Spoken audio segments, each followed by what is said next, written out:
Hola estudiantes de ICB2, espero que esta clase los encuentre bien. Mi nombre es Carmen Rossini y voy a estar con ustedes hasta el final del semestre. Si necesitan contactarme lo pueden hacer a través del aula del curso.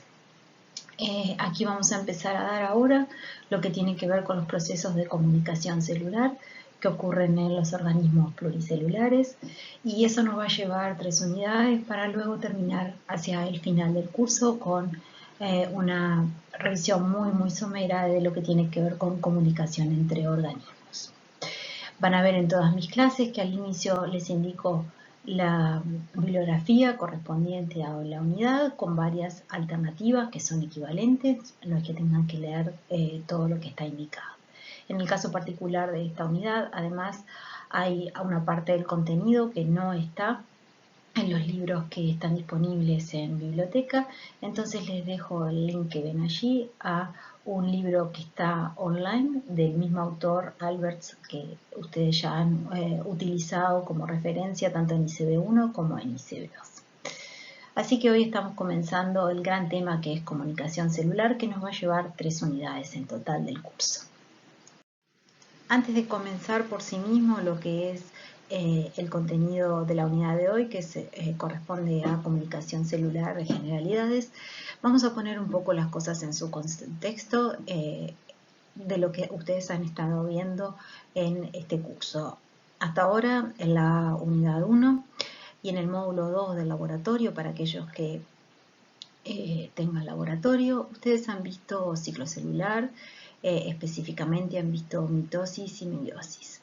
Son aquellos procesos estos en los cuales las células se dividen, y como ustedes recuerdan, en la mitosis las células se dividen generando células genéticamente idénticas a la de la madre, y es el mecanismo por el cual el organismo pluricelular se va manteniendo y va creciendo. Mientras que la meiosis era aquella división celular donde las células hijas ya no son genéticamente iguales a sus células madres, sino que hay una reducción de la haploidía para producir células tales como esporas o gametos. En este caso, los gametos son los responsables en organismos con reproducción sexual de juntarse en la fecundación para producir un nuevo organismo. O sea que esta división es esencial para llegar a la reproducción eventualmente del organismo. Luego vieron cómo esta división celular genera en unidad 2 y también en el módulo del laboratorio, genera variabilidad genética y además las consecuencias de esta variabilidad genética. Un poco se adentraron en lo que eran los procesos de evolución, que hoy vamos a traer algunos conceptos enseguida que necesitamos entender para ver cómo llegamos a lo que es la pluricelularidad, que es lo que han revisado en la unidad anterior a esta, donde se vieron algunas características fundamentales de lo que es la organización celular en organismos pluricelulares.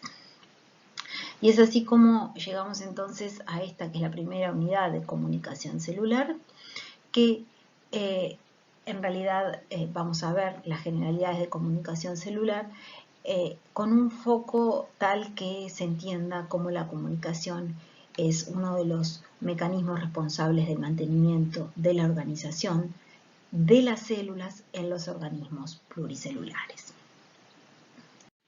Siguiendo con esto de poner un poco las cosas en contexto, nosotros vamos a estar viendo comunicación celular entre células de un mismo organismo, o sea, de organismos que tienen más de una célula. Por lo tanto, estos van a ser entonces los organismos pluricelulares. Pero ¿cómo aparecieron en términos evolutivos los organismos pluricelulares? Sin ir a los detalles y en un paneo que es simplemente unas generalidades muy gruesas, un poco ustedes vieron algo de lo que es el concepto de cómo se originó la vida en la Tierra en la unidad de evolución. En un principio las formas de vida fueron, como ustedes ya saben, células procariotas, que estas células por sí mismas eran los organismos, o sea que eran células procariotas que eran organismos, ¿sí? Unicelulares, porque estos organismos estaban formados por esa única célula.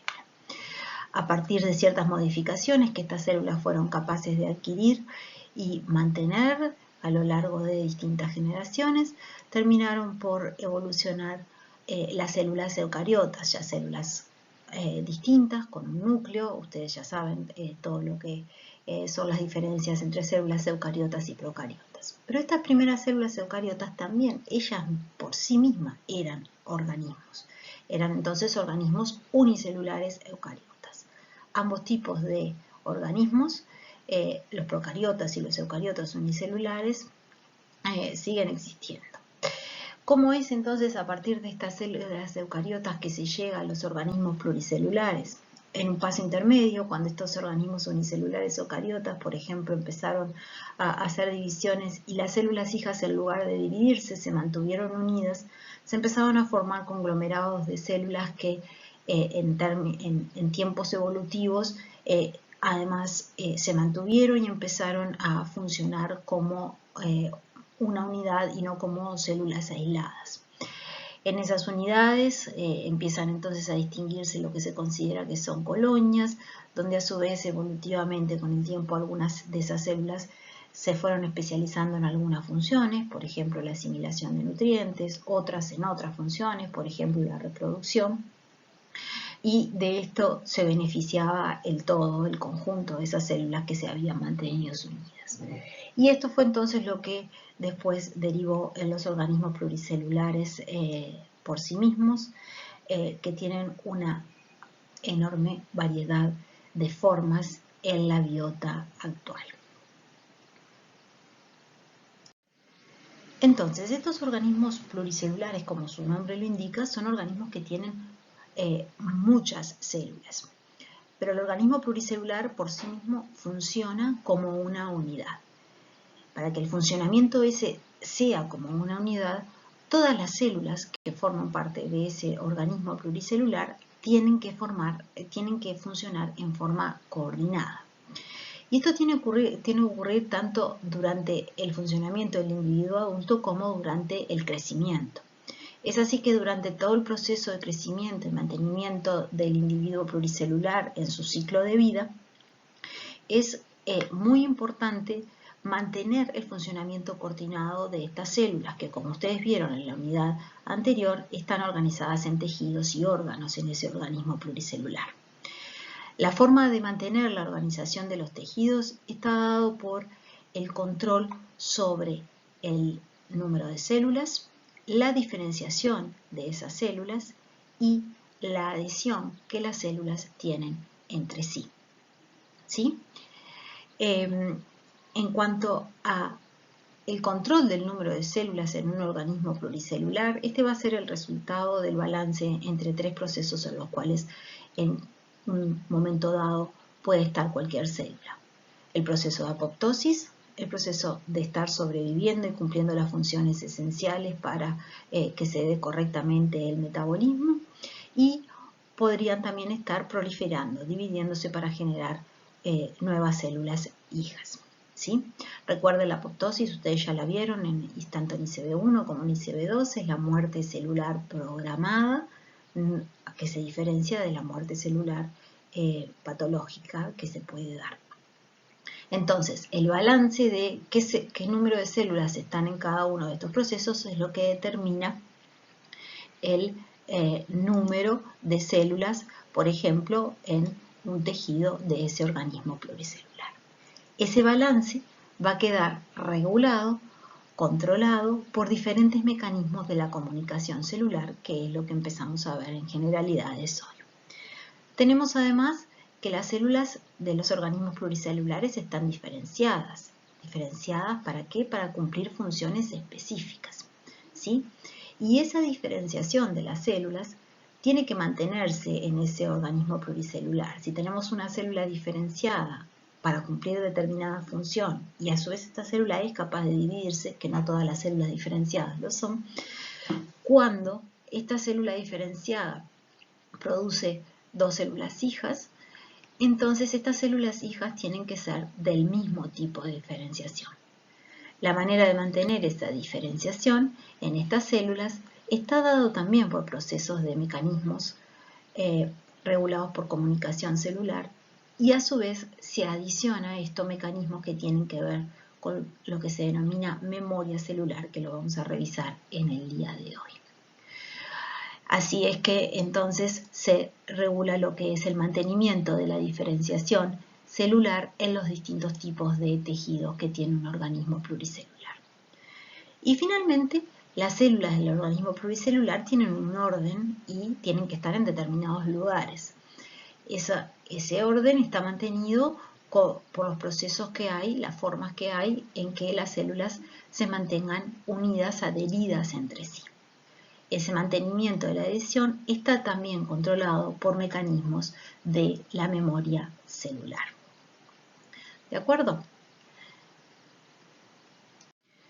Entonces, hemos visto recién este control de las células en un organismo celular.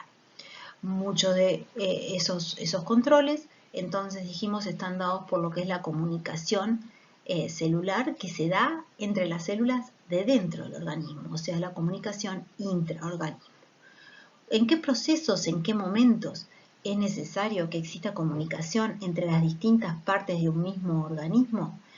Bueno, básicamente en todo lo que está sucediendo durante el ciclo vital del organismo. Cuando el organismo se está desarrollando, los procesos de comunicación celular son esenciales para que justamente se dé un correcto desarrollo del individuo para llegar, por ejemplo, a la adultez. Cuando las células se están diferenciando, ya lo dijimos, para mantener, por ejemplo, la diferenciación cuando éstas se dividen, necesitamos procesos de comunicación celular. ¿Dónde se ubican las células? ¿Cuándo se dividen? Si entran en mantenimiento general, todos esos son también procesos en los cuales la comunicación celular está involucrada. Asimismo, en aquello que ustedes revisaron, el concepto de homeostasis, aquel mantenimiento del correcto funcionamiento de un organismo en torno a condiciones basales aproximadamente constantes, que es la homeostasis, como decía. También es importantísima la comunicación celular. Es importante porque si el organismo se aparta de esas condiciones basales, por ejemplo, imagínense a una persona que tiene fiebre, o sea, su temperatura corporal aumenta respecto a la temperatura óptima de funcionamiento de ese organismo. Allí se disparan un montón de mecanismos compensatorios que tienen que ver con el funcionamiento celular y que van a estar mediados lo que hagan esas células por procesos de comunicación celular. Y por último, como ya mencionamos anteriormente, la muerte celular programada, también están involucradas señales y por lo tanto procesos de comunicación. Es así entonces que la comunicación celular es esencial, como se expresa allí, cada célula especializada está en realidad en todo momento expuesta desde su entorno a un montón de diferentes señales que justamente forman parte de eventuales procesos de comunicación celular, como vamos a explicar enseguida. Esas señales, por ejemplo, pueden ser factores de crecimiento. En ese caso, la célula que recibe esa información tiene como respuesta justamente un crecimiento. O pueden ser, por ejemplo, mitógenos.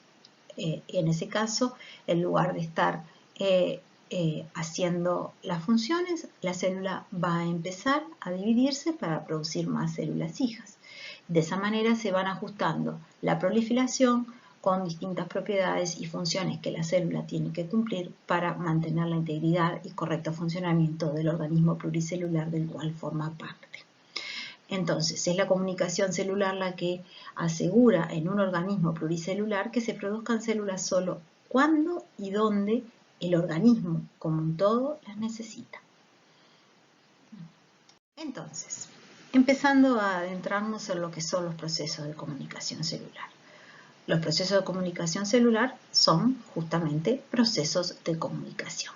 Y la comunicación como concepto trasciende al campo de la biología y se aplica a muy distintos campos.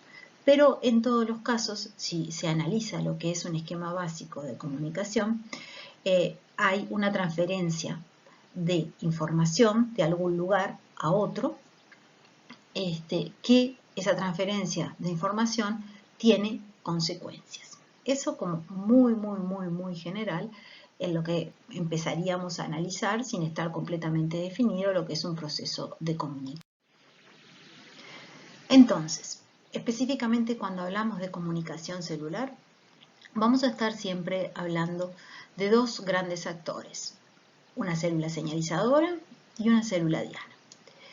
La célula señalizadora es aquella capaz de liberar, de emitir, de producir una señal que tiene determinada información.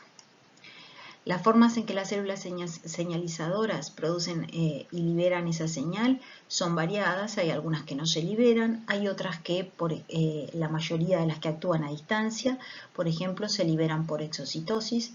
Hay algunas señales que simplemente difunden desde la célula señalizadora que las ha formado hacia el medio extracelular y después de allí llegarán por distintos mecanismos a las células diana. Como sea que la señal es producida por la célula señalizadora, esta va a tener una acción sobre las células diana. ¿Y quiénes son las células diana? No cualquier célula que es expuesta a una señal emitida por la célula señalizadora es una célula diana. Las células dianas son aquellas que tengan el receptor específico para la molécula señal que ha formado la célula señalizadora. Una célula sin receptor celular para esa señal, por más rodeada de señal que esté, no puede responder y por lo tanto no se constituye en una célula diana, target, blanco, receptora. Todos esos nombres los pueden encontrar en la bibliografía. Si una célula es efectivamente diana por tener el receptor celular para la señal, entonces se va a dar una interacción entre esos receptores celulares y las moléculas señal que va a determinar que esta célula diana produzca una respuesta. Una respuesta que va a ser determinada a nivel de la célula diana, que a su vez va a llevar que en el organismo pluricelular haya un cambio ya sea fisiológico o de comportamiento del organismo. Esto, aunque sea difícil de visualizar en este momento, vamos a ver un ejemplo claro de cómo se da esto de un cambio del comportamiento del organismo. Ahora bien, esas señales que interactúan con receptores en la célula diana para producir las respuestas no necesariamente ingresan a la célula diana para producir esa respuesta, sino que se produce un mecanismo que se conoce en su conjunto, porque es un montón de sucesos uno detrás de otro, que es el proceso de transducción de la señal.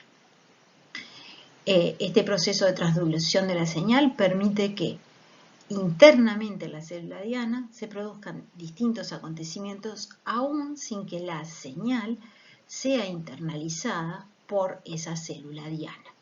¿Sí? Es así que en los procesos de transducción de la señal, lo que es el mensaje sí es internalizado en la célula, pero no necesariamente, insisto, la molécula señal. Entonces, la traducción de la señal es el proceso en el que el mensaje original llega de alguna manera a la célula diana y se da la respuesta allí, aún sin que las moléculas originales lo hagan. Durante el proceso de traducción de la señal, por ejemplo, se pueden generar dentro de la célula otras especies químicas, las cuales se denominan mensajeros intracelulares. En alguna bibliografía lo pueden encontrar como mensajeros secundarios, aunque este término está cayendo en desuso, donde además de producirse esos mensajeros intracelulares que ya químicamente no son iguales a lo que era la molécula señal, pero que sí tienen el mismo mensaje, se da un conjunto de reacciones donde la señal se va amplificando dentro de la célula diana de manera además de llegar a distintas subdianas celulares, en procesos que se denominan cascada de señalización. A su vez, y por último, también forma parte de la transducción de la señal el hecho de que las células dianas están expuestas no a una señal en un momento dado, sino a muchas señales diferentes. Pero las respuestas que pueden generar son de un solo tipo. Esa respuesta va a estar dada por el balance de los efectos de las distintas señales a las cuales está expuesta la célula diana. Para hacer ese balance hay mecanismos que constituyen parte de la transducción de la señal, donde se da la integración de la información proveniente de las diferentes señales. ¿Cómo es esto de la transducción de la señal? Ahora, en forma general, lo vamos a ver aquí con un esquema muy simplificado y más adelante en la siguiente unidad vamos a ver más detalles. Dijimos entonces que el proceso de transducción de la señal es aquel en el que el mensaje original llega al interior de la célula diana aún sin que la molécula original lo haga, y a partir de ahí se producen un montón de reacciones intracelulares. Aquí en este esquema súper simplificado tenemos a la molécula señalizadora extracelular, representada como un círculo rojo, la cual forma el complejo con la proteína receptora de la célula diana, señal proteína receptora, y esto se constituye en el estímulo para que la célula diana empiece a hacer determinadas cosas. Entre esas cosas que puede hacer la célula diana, sin internalizar la molécula señal extracelular, puede generar mensajeros intracelulares, como dijimos, en este caso son las especies en verde, que tienen distintas formas a la representación para señalar que los mensajeros intracelulares que se generan son variados. Además, estos mensajeros intracelulares pueden irse produciendo uno detrás de otro o al mismo nivel dependiendo de las distintas respuestas celulares. En cualquier caso, esas señales intracelulares, por diferentes mecanismos, pueden terminar en producir cambios metabólicos, por ejemplo, que se cambie la actividad enzimática en una vía y de esta manera o se catalice más la formación de un producto o se inhiba la formación de tal producto, y ahí estaríamos ante un cambio metabólico a nivel celular. Pero también pueden, por ejemplo, estimular la expresión génica de determinados productos para que a su vez la célula haga determinadas cosas con esos productos. O también pueden inhibir la expresión génica. En cualquier caso, se pueden accionar sobre justamente lo que es la expresión génica.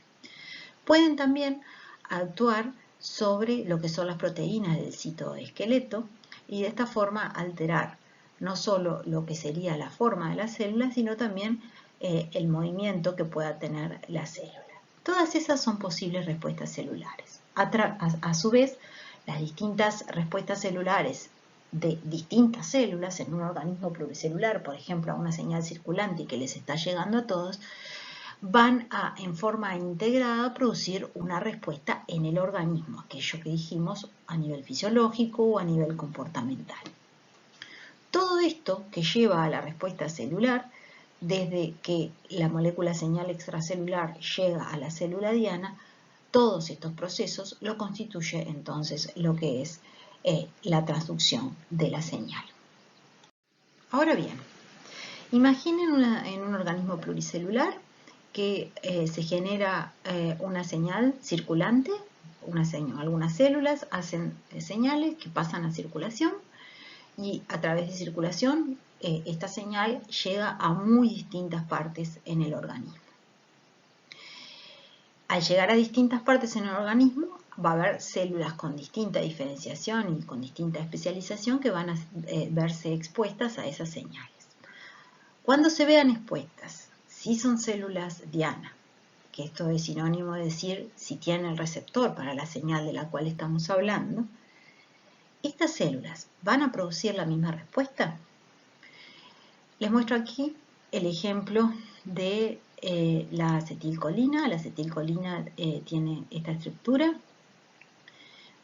muy sencilla, es un resto de etanolamina trimetilada, que en realidad es un éster de acetato y de ahí su nombre, acetilcolina. La acetilcolina es una señal que establece un montón de procesos de comunicación celular en organismos pluricelulares. Por ejemplo, a nivel del miocardio, este músculo, el músculo del corazón, tiene receptores para acetilcolina, de manera tal que cuando estos receptores se ven expuestos a la acetilcolina, se forma el complejo acetilcolina-receptor y esto lleva a una respuesta en la célula del miocardio que ha sido de esta manera estimulada con acetilcolina. Y esa respuesta a la célula del miocardio es una disminución de la frecuencia de contracción de las células y también de la fuerza de contracción. Pero ¿qué pasa cuando una célula salival que también tiene receptores para acetilcolina es expuesta a acetilcolina? Bueno, en principio lo mismo, se forma el complejo señal-receptor en la célula Y esto es un estímulo para que la célula aumente la secreción de la saliva. ¿De acuerdo? Entonces, como ven aquí, la misma señal hizo cosas distintas en dos células distintas. ¿Por qué ocurre esto? Esto ocurre, para decirlo en forma muy bruta, porque la célula del miocardio es una célula que no puede hacer saliva. Entonces, ¿cómo responden las células? Las células responden de acuerdo a su especialización. Esa especialización que les viene impuesta por el proceso de diferenciación al cual se han visto sometidas a lo largo de la generación del organismo pluricelular. ¿De acuerdo? Entonces, este es un concepto importante. Una misma señal no necesariamente va a generar respuestas iguales en todas las células en las que acciona, porque estas células tienen una especialización que es la que les determina qué rol van a cumplir. Y eso de poder generar respuestas diferentes, imagínense, es también importante en lo que es aún células que son similares. Aquí tenemos, por ejemplo, el caso del músculo esquelético, el cual también tiene receptores para acetilcolina.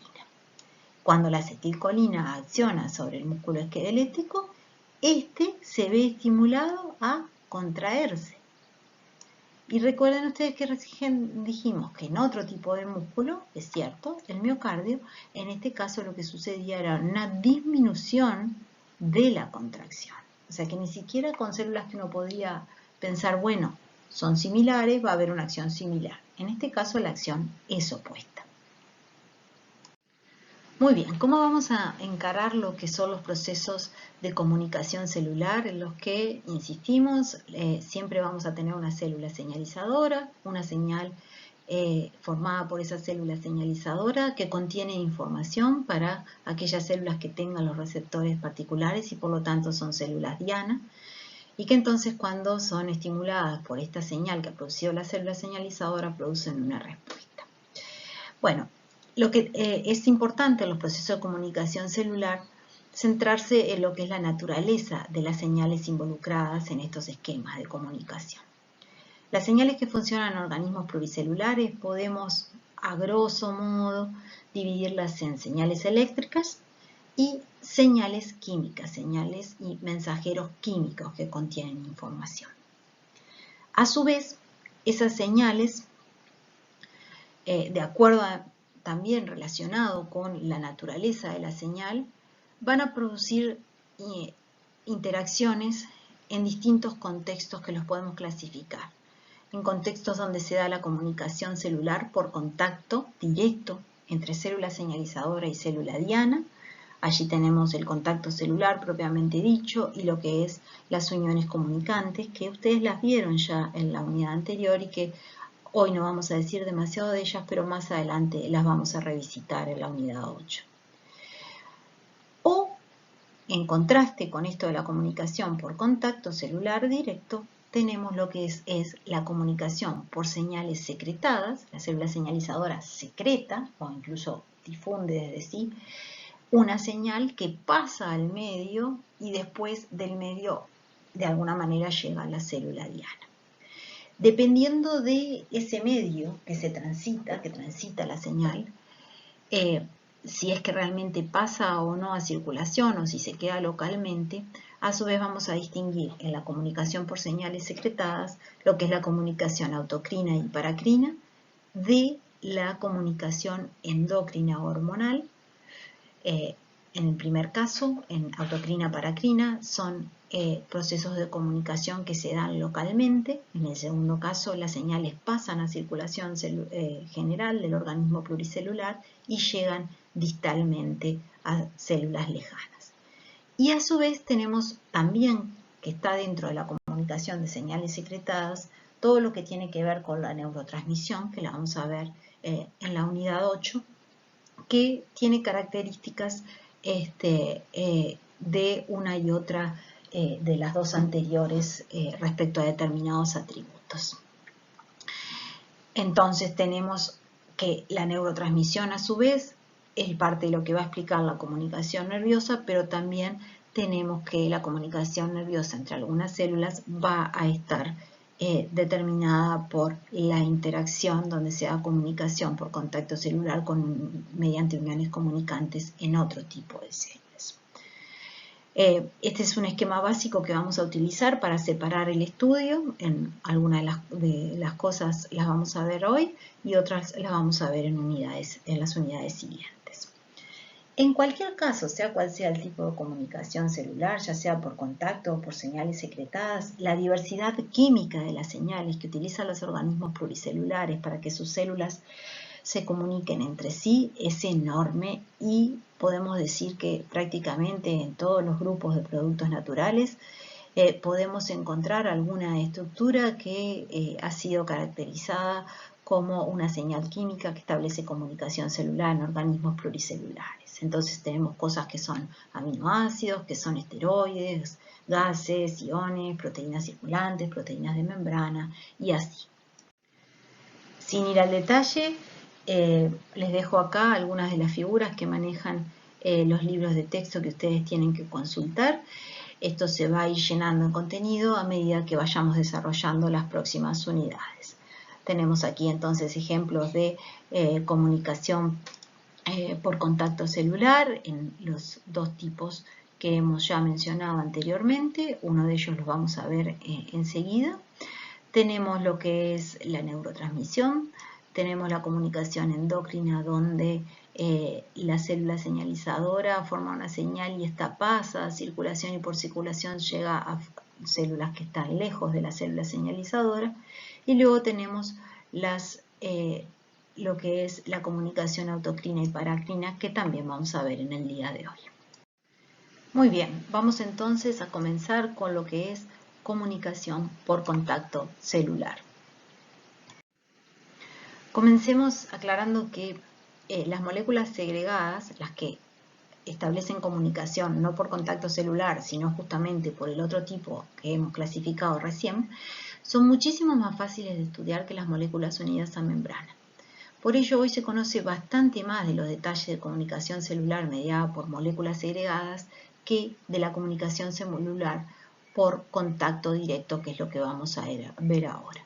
Sin embargo, se cree que la base molecular de estos sistemas de comunicación son similares tanto para moléculas secretadas como aquellas que establecen comunicación dependiente de contacto celular. ¿De acuerdo? Muy bien. La comunicación dependiente de contacto celular, como su nombre lo indica, es aquella que se da entre células que están en un mismo entorno, a una distancia corta entre sí. La célula señalizadora y la célula blanca están entonces próximas y, por ejemplo, la célula señalizadora lo que puede hacer es expresar en su membrana, como consecuencia de algún cambio en ella, una señal, en este caso representada en rojo, que puede ser, por ejemplo, una proteína transmembrana. Si la célula adyacente tiene el receptor apropiado para esa señal, entonces se va a dar la interacción entre esta señal y el receptor de manera tal que esa interacción generará una respuesta a la célula blanca. Esta comunicación dependiente de contacto celular se da entre entidades, en este caso en que hemos explicado, donde tenemos, por ejemplo, dos proteínas transmembranas. También hay una comunicación de corto alcance y que depende del contacto celular que está mediado por lo que son las uniones comunicantes que ustedes vieron en la unidad anterior, que es muy importante en neurotransmisión y entonces es en esa unidad que la vamos a ver. En cualquiera de los dos casos, esta comunicación dependiente del contacto celular es la de más corto alcance respecto a dónde puede llegar la información que la célula señalizadora está produciendo, ¿sí? No requiere, de hecho no se da liberación de la molécula al medio, sino que hay una interacción, como vimos, directa entre ambas células. Este tipo de comunicación por contacto celular es muy importante en todos los procesos de diferenciación celular y en los procesos de respuesta celular inmune. Debajo a la derecha se trata de ejemplificar lo que es, en forma muy esquemática y muy somera, lo que es la diferenciación de las células nerviosas. Las células nerviosas aquí representadas por hexágonos en grises, las células, perdón, no diferenciadas que van a ser células nerviosas representadas por hexágonos grises, aquí, bueno, se encuentran durante el desarrollo en un lugar del organismo. En algún momento, por distintos factores que corresponden a señales en realidad, no vamos a entrar al detalle por qué, una de esas células, representada aquí en celeste, se diferencia de manera tal que pasa a ser una célula nerviosa, una neurona. Ustedes saben que las neuronas son células altamente especializadas y que esa alta especialización hace que pierdan la capacidad de realizar algunas funciones básicas por sí solas y necesitan células que las ayuden a hacer esas funciones que son muy importantes para el correcto funcionamiento. De manera tal que cuando las neuronas se están desarrollando es necesario que con ellas queden células que en su desarrollo no se diferencien en neuronas, sino que se mantengan para ser células que forman parte de todo el sistema que ayuda a las células neuronales a funcionar correctamente. Entonces, lo que ocurre es que una vez que una célula nerviosa en desarrollo queda como neurona, esta va a expresar en su membrana determinados marcadores, aquí representados en rojo, que van a ser detectados, porque las células que están en estos conglomerados tienen los receptores apropiados, por las células adyacentes, y esa detección va a hacer que esas células adyacentes queden inhibidas de derivar en células neuronales especializadas, y esa inhibición es lo que las va a dejar en un estado en que pueden formar parte de ese conjunto de células que cumplen determinadas funciones para el correcto funcionamiento de la neurona, que se les denomina neuroglía. Esto lo vamos a ver más adelante. Pero esto es un ejemplo típico entonces de comunicación por contacto celular muy necesario en lo que es la diferenciación celular y en obtener el correcto conjunto de células, algunas con un tipo de diferenciación y otros con otro tipo de diferenciación. En cuanto al otro ejemplo que les mencioné, les dejo a disposición en el aula del curso un video en el link que allí se indica. Este video explica cómo funciona la respuesta celular inmune en forma súper simplificada en lo que tiene que ver con la acción de unas células, glóbulos blancos, que se denominan células T citotóxicas. Y les pido entonces, o se los dejo para aquellos que quieran ejercitarse un poco en entender estos conceptos, que vean el video y en particular sean capaces de identificar los procesos y fases de la respuesta celular.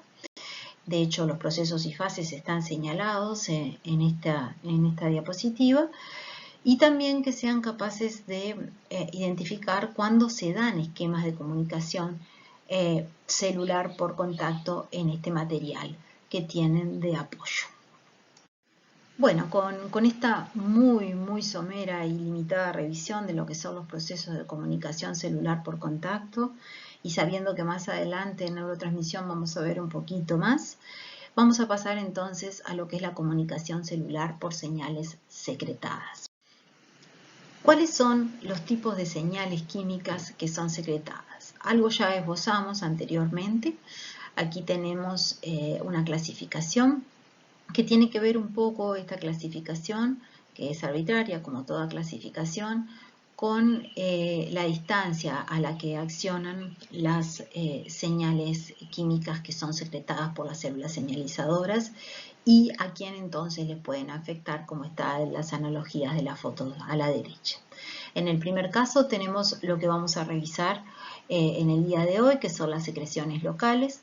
Estas secreciones locales entonces se dan en células adyacentes y pueden ser de dos tipos, autocrinas o paracrinas, siendo las autocrinas, igual ahora vemos un poquito más, aquellas que accionan sobre la propia célula señalizadora, y las paracrinas accionan sobre células adyacentes a las señalizadoras.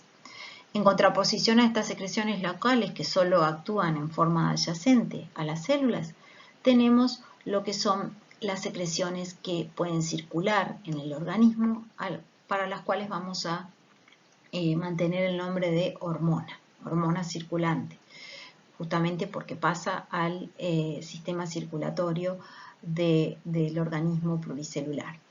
El término hormona a veces es confundido en la literatura. Nosotros mantenemos hormona para aquellas señales que pasan a circulación. Pueden encontrarse en alguna bibliografía con el término hormona local, el cual no es demasiado feliz. Pero en definitiva, bueno, las hormonas circulantes son aquellas que sí, en contraposición con las secreciones locales, pueden actuar a distancia por pasar, como dijimos, a circulación y llegar a través del sistema circulatorio a lugares distales y por lo tanto a células que están lejanas a la célula señalizadora. Y luego tenemos los neurotransmisores. Los neurotransmisores establecen esquemas de comunicación celular por señales químicas secretadas, que los vamos a ver muy bien en su funcionamiento en la unidad 8, pero que tienen características, y esto quiero que lo revisen cuando terminemos de ver todas las unidades, para a ver si comprenden por qué estoy diciendo esto. Tienen características mezcladas en cuanto a que técnicamente son señales paracrinas, pero de alguna manera tienen en algunos casos la capacidad de tener acción a distancia sobre diversas células. Bien, vamos entonces a ver las secreciones locales que corresponden entonces a dos grandes tipos de interacciones, las autocrinas y las paracrinas. Las secreciones locales son locales, digámoslo de alguna manera en contraposición a lo de las hormonas, porque tienen una difusión limitada y por lo tanto no pueden entrar a circulación general. Tienen una difusión limitada desde la célula señalizadora que las forma y las libera al medio, que está dada por distintos motivos o combinaciones de motivos. Los mensajeros químicos que son secreciones locales en general son secretados en pequeñas cantidades. Tienen además mecanismos por los cuales son inactivados en forma adyacente a las células señalizadoras por enzimas degradativas, y esto ocurre rápidamente. Pueden ser captadas por la célula diana, que está ahí en forma adyacente, y de esta manera dejan de estar disponibles para tener una difusión mayor y, por ejemplo, eventualmente poder pasar a circulación, o incluso en algunos casos particulares pueden ser inmovilizadas por la matriz extracelular adyacente a las células señalizadoras y células diana que actúan en el esquema de comunicación celular local. Podemos distinguir dos casos de acción de estas secreciones locales, como dijimos anteriormente, aquellos donde las células que forman la señal son las mismas células, son células por lo tanto señalizadoras, son las mismas células que tienen los receptores para esa señal, de manera tal que la señal acciona sobre la propia célula secretora, porque ésta tiene los receptores apropiados, y entonces esta es también la célula diana. Vamos a ver ahora en más detalle lo que es esta memoria celular autocrina, que es muy importante en el caso de memoria celular. En el caso de las secreciones locales parácrinas, van a actuar otra vez sobre el entorno local, sobre las adyacencias, ahora sobre células circundantes que tengan receptores apropiados. Este tipo de esquemas de comunicación celular es muy importante y típico en lo que tiene que ver con las respuestas de un organismo en procesos inflamatorios o en procesos de cicatrización. Imagínense ustedes, por ejemplo, que se lastiman en la mano con un clavo, ¿no? Si ustedes se imaginan esa situación, sabrán que empieza a haber una reacción local, solo en la mano, donde empieza a enrojecerse la zona, puede hincharse. Esto es debido a que el organismo está reaccionando ante esa agresión en forma local por un montón de respuestas bastante complejas, por ejemplo, la histamina. Es una cosa que se libera en los tejidos dañados, se libera por parte de unas células especializadas, que son los mastocitos, y esta histamina, que solo se libera allí, causa que los capilares que irrigan la zona que ha sido dañada se dilaten. La histamina actúa a nivel del endotelio de los capilares y esta dilatación permite el pasaje de determinados componentes del plasma a la zona dañada, componentes que son necesarios para empezar a generar una respuesta de reparación a ese daño que ha recibido la zona. Entonces, acá la histamina es un mediador local y es muy importante que solo sea un mediador local y accione en el lugar donde tiene que darse esa reparación. ¿Por qué? Porque si esa respuesta fuera generalizada en todo el organismo, tendríamos un proceso inflamatorio generalizado, procesos de cicatrización de algo que en realidad nunca fue el daño, lo cual no es sano para el organismo y además energéticamente es de un costo gigantesco. Otro ejemplo que tenemos es donde accionan las secreciones locales, son ejemplos de memoria celular que las vamos a ver en un ratito. Entonces vamos a ver ahora como ejemplo de procesos de comunicación por secreciones locales lo que es la memoria celular. Pero en la memoria celular actúan también otros mecanismos que vamos a revisar, aprovechar y a revisar en forma muy somera también hoy. La memoria celular, el hecho de existir la memoria celular, fue uno de los hechos evolutivos que permitió la aparición o el mantenimiento de los organismos pluricelulares. ¿Por qué es esto? Imagínense ustedes un fibroblasto, que es una célula especializada justamente en producir fibras, muy importante, por ejemplo, en todo lo que tiene que ver con los conjuntivos, ¿sí? Cuando un fibroblasto se divide, esta es una célula que tiene una especialización y es capaz de dividirse, no como otras. ¿Por qué solo se divide y da fibroblastos y no da cualquier otro tipo de células? Y ustedes dirán, ¿es pertinente esta pregunta? Claro que es pertinente porque un fibroblasto, un organismo pluricelular, tiene exactamente la misma información genética que tiene una célula de la retina del ojo de ese organismo pluricelular, por ejemplo, que está especializada en lo que es la percepción de estímulos visuales. Nada que ver con producir fibras. Entonces, se divide el fibroblasto y da cualquier célula indiferenciada, da fibroblastos, da otro tipo de células. No, da justamente fibroblastos. Las células hijas van a tener la misma especialización que la célula madre. Y esto es justamente debido a lo que son los procesos de la memoria celular. Entonces, ¿cómo podríamos definir a la memoria celular? ¿Por qué esas células hijas de un fibroblasto siguen siendo fibroblastos? En definitiva, lo siguen siendo porque van a estar de la parte de la información genética que es idéntica para cualquier célula de ese organismo pluricelular, van a estar expresando solo aquella que es la que les da la diferenciación, la especialización que tienen, mejor dicho. De manera tal que la memoria celular puede definirse como eso, los patrones especializados de expresión génica que actúan de manera que las células conservan siempre su carácter distintivo, siguen siendo fibroblastos. Y además, cuando se dividen, si son células especializadas capaces de dividirse, esa forma de ese patrón especializado de expresión génica es trasladada a su linaje, a sus células hijas y luego a las hijas de estas hijas y así. Esto de tener patrones especializados de expresión génica se da porque existen señales que actúan tanto durante el desarrollo embrionario como luego, cuando se están especializando estas células, cuando están ganando especialización, como luego cuando se da el mantenimiento durante el resto de la vida de estas células. ¿Qué mecanismos permiten esta memoria celular?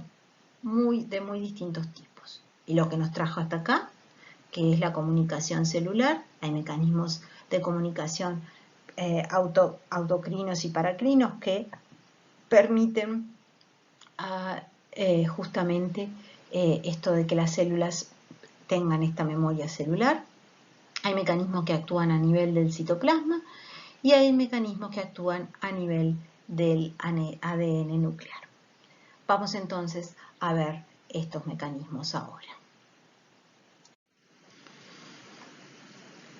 En los mecanismos de memoria celular por acción autocrina o paracrina se producen proteínas que son secretadas por las células, ¿sí? Y que pueden actuar sobre receptores de la membrana de la propia célula que las está secretando o sobre receptores de células adyacentes, ¿sí? O sea, de células vecinas. Y lo que ocurre es que esta acción en ambos tipos de células lleva a que haya una respuesta, ya sea en la propia célula cuando la acción es autocrina o en las células vecinas cuando es paracrina, en la cual el efecto de esa respuesta es que se da una estimulación de la expresión de los genes que codifican para esta proteína. Ojo que esta manera de explicarlo es una sobresimplificación, nunca vamos a estar hablando de una única proteína, siempre vamos a estar hablando de un conjunto de proteínas. ¿Sí? En este mecanismo entonces de memoria celular por secreciones locales se da la síntesis de productos que estimulan a su vez su propia producción, actuando a través de la secreción al entorno local y uniéndose a receptores de membrana, y esto va a llevar entonces, como dijimos, a la activación de una cascada intracelular de señales que va a terminar por estimular la propia producción de esta proteína y a su vez estas proteínas lo que son parte responsable de la diferenciación de la célula, ¿sí? De esta manera, las células que se van desarrollando en torno a estos conjuntos, como están expresando el mismo set de productos génicos, van a tener el mismo tipo de diferenciación. Y se van a producir lo que se conoce como clones celulares, ¿sí?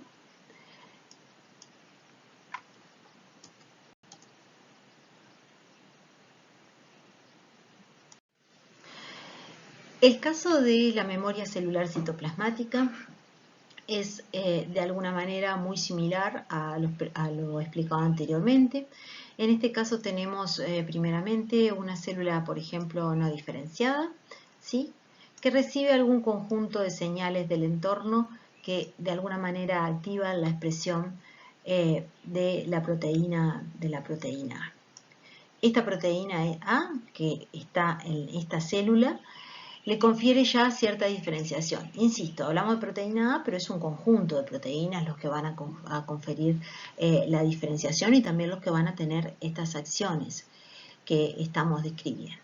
En este caso particular, esta proteína A, que no solo le confiere diferenciación, sino que es una proteína reguladora de genes que activa su propia transcripción génica, ¿sí? De manera tal que se empieza a acumular en esa célula esta proteína A. Una vez que esa célula, que este conjunto de proteínas A, digámoslo así, le confiere esa diferenciación, una vez que esa célula se divide, todas las células hijas van a recibir esa proteína A. Y por lo tanto, tener ese mismo conjunto de proteínas va a hacer que las células hijas tengan el mismo tipo de diferenciación, ¿sí? De esta manera, la memoria celular citoplasmática, igual que el mecanismo que vimos anteriormente de secreciones locales, tanto autocrinos como paracrinos, se constituyen en mecanismos de retroalimentación positiva. ¿Por qué? Porque la síntesis de A potencia la síntesis de sí misma, ¿sí? Hay pocos ejemplos funcionales de mecanismos de retroalimentación positiva, porque en realidad son mecanismos que, si uno los pensara, podrían como que salirse de control, ¿sí? Bien, de esta manera mediante estos dos mecanismos que hemos visto, expresando un conjunto de proteínas, la célula se diferencia y además las células hijas van a tener la misma diferenciación que las células madres. Ahora bien, vamos a hacer un pequeño paréntesis antes de terminar con los otros mecanismos de memoria celular, los que actúan a nivel del núcleo. Este paréntesis es para visualizar cuántas proteínas, cuántas señales son necesarias para producir las células diferenciadas. Si yo en un organismo pluricelular tengo 100 células, necesito 100 proteínas, 100 señales distintas para obtener 100 células distintas. Y en realidad la respuesta es que no. Es que no, porque se da lo que se conoce como el control génico combinatorio del desarrollo, por el cual la combinación de unas cuantas proteínas, no demasiadas, comparadas con el número de células diferenciadas que se quieren obtener, la combinación de distintas maneras de unas pocas proteínas reguladoras pueden generar muchos tipos de células de diferente diferenciación, tanto durante el desarrollo como en el mantenimiento de un organismo pluricelular adulto. Vamos a ver si podemos explicar esto con el esquema que está en esta figura. Tenemos arriba una célula embrionaria sin ningún tipo de diferenciación, que como respuesta a alguna señal del entorno, no sabemos cuál y no nos importa en este momento, al dividirse se induce la producción de la proteína 1, señalada en verde, de manera tal que en realidad se induce solo en lo que es una de sus células hijas en la primera división celular, la que queda a la derecha, la célula B. Y la célula A no tiene la expresión de esta proteína y por lo tanto es parecida a la célula, desde el punto de vista de su diferenciación, a la célula embrionaria madre, mientras que la célula B ya es algo distinta que esa célula embrionaria. Supongamos ahora un siguiente ciclo de división celular, tanto de la célula A como la célula B, de manera tal que también en este entorno en el que está se recibe señales en las cuales en el balance estas señales hacen que en las células de la izquierda, luego en la división, las células hijas estén inducidas para producir la proteína 2. Y las células de la derecha, las células hijas están inducidas para producir la proteína 3. De manera tal que en una segunda división de ambas células A y B, obtengo de cada una de ellas 2 y por lo tanto 4. Y si veo la combinación de proteínas de acuerdo a esto de que son inducidas una de un lado y otra de otro, ¿sí? Voy a tener 4 células CAF que en su combinación de proteínas son diferentes entre sí. Y son 4 células distintas habiendo producido 3 proteínas distintas. Ya ahí tengo una reducción, muy menor, pero una reducción. Con 3 proteínas distintas logré 4 células diferentes.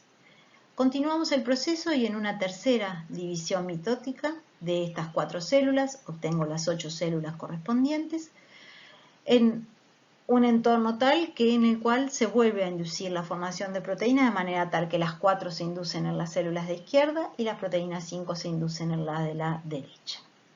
Si nosotros miramos estas 8 células ahora y miramos las proteínas que tienen, la combinación de proteínas que tienen, con 5 proteínas hemos logrado 8 células diferentes, ¿sí?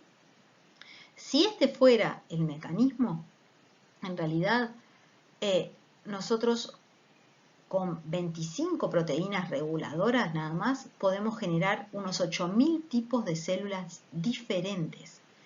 Acá de 5 a 8 no parecía demasiado drástico el cambio, pero si siguiéramos este proceso, y acá les dejo una tabla para que vean cómo es el asunto, en definitiva es una progresión que va en aumento geométrico, solo con 25 proteínas y con este tipo de decir a izquierda se hace una cosa, a derecha se hace otro, podría haber otras combinaciones, obtendríamos 8000 tipos de células diferentes. A esto es lo que se le denomina entonces el control génico combinatorio del desarrollo, donde con pocos productos génicos, puedo obtener, combinándolos en maneras distintas, muchas células diferentes.